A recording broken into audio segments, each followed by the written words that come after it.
بسم اللہ الرحمن الرحیم۔ السلام علیکم میرے سننے والوں، چینل پر نئے ہیں تو پلیز چینل کو سبسکرائب کریں، ویڈیو کو فل واچ کریں، تھینک یو۔ کہتے ہیں کہ ایک دن ایک چور کو راستے میں ایک بٹوا ملا جس میں بہت سے پیسے تھے۔ اس بٹوے پر کوئی دعا لکھی ہوئی تھی اور ایک خانے میں بٹوے کے مالک کا نام اور پتہ بھی رکھا ہوا تھا۔ چور نے وہ بٹوا ثابت اس کے مالک کے حوالے کر دیا۔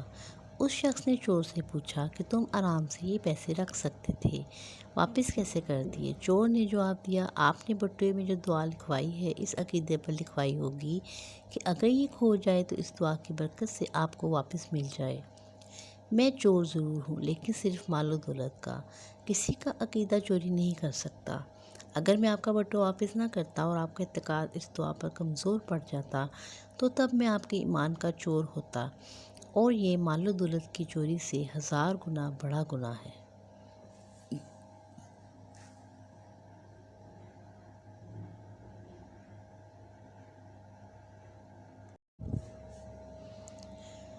بیوی کا گالی دینا۔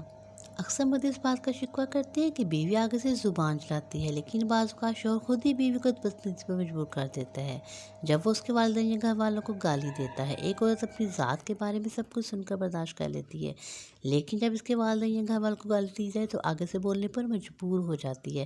کسی کو گالی دینا ہمارے مذہب میں حرام ہے۔ اگر آج آپ کسی کی بہن بیٹی کو گالی دیں گے تو کل آپ کی بہن بیٹی کو بھی گالیاں سننا پڑیں گی، پھر برداشت کیجیے گا۔ حدیث شریف میں کہ حضرت عمر بن خطاب رضی اللہ عنہ سے مروی ہے کہ رسول اللہ صلی اللہ علیہ وسلم نے فرمایا، جب آدم علیہ السلام نے خطا کے باری عرض کی، اے میرے رب، میں تجھ سے وسیلہ محمد کا سوال کرتا ہوں کہ تو میری مغفرت فرما دے۔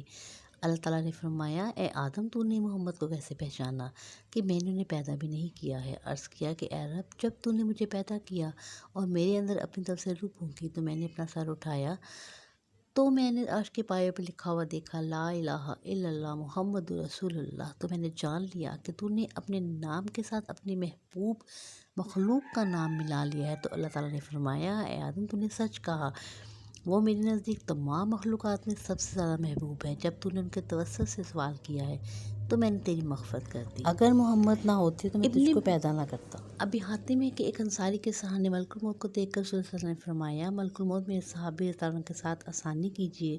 ملک الموت نے جواب دیا کہ اللہ کے نبی صلی اللہ علیہ وآلہ وسلم، تسکین رکھیے اور دل خوش کیجیے، واللہ میں خود امام کے ساتھ نہایت نرمی کرنے والا ہوں۔ سنیے یا رسول اللہ صلی اللہ علیہ وسلم، قسم ہے اللہ تعالیٰ کی، تمام دنیا کے ہر کچے پکے گھر میں خواہ وہ خشکی میں یا تاریکی ہو، ہر دن میں 5 پھیرے پھرتے ہیں۔